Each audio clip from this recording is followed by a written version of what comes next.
Gudduraj DJ Gudduraj DJ Gudduraj DJ काचही बाँस के काच बहंगिया लच लच लच खत जाए रे। काचही बाँस के काच बहंगिया लच लच लच खत जाए। बढ़ का भैया बन के कहरिया बहंगी घाटे पहुँचाए। हाँ हाँ बढ़ का भैया बन के कहरिया बहंगी घाटे पहुँचाए। हाँ हाँ काचे ही बाँस के काचे बहंगिया लच लच लच कत जाए। काचे ही बाँस के काचे बहंगिया लच लच लच कत जाए।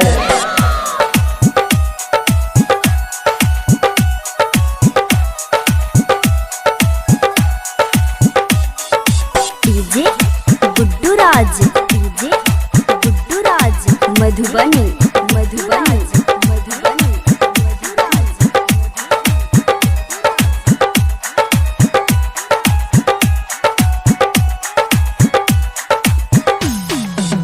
ठेकुआ पूरी काकी छनलक बैठ ओ शादी पे आए।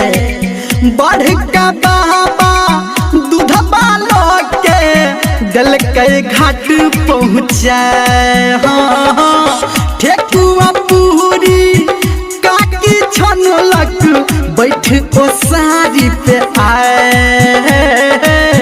बढ़ का दिल कई घाट पहुँचाए। हाँ हाँ पहिर पियरिया नहकी बहुरिया संगे चल दहुरा उठाए गे। काचे ही बाँस के काचे बहंगिया लच लच लच खत जाए।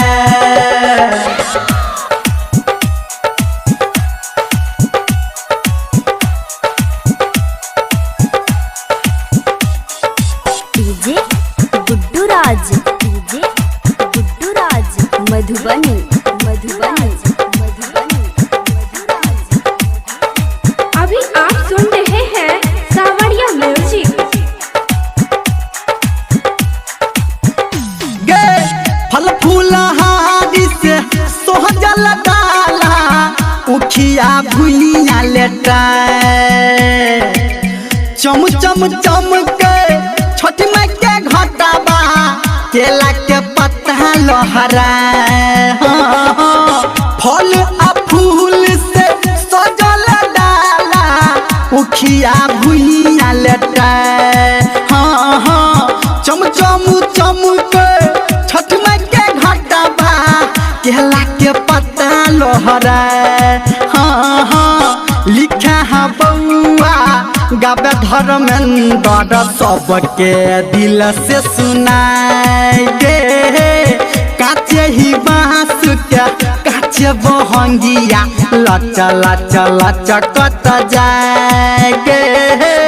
काचे ही बाँस के काचे बहंगिया लच लच लच कत जाए। बढ़ का भैया बन के कहरिया बहंगी घाट पहुँचाए। हाँ हाँ बढ़ का भैया बन के कहरिया बहंगी घाट पहुँचाए गे।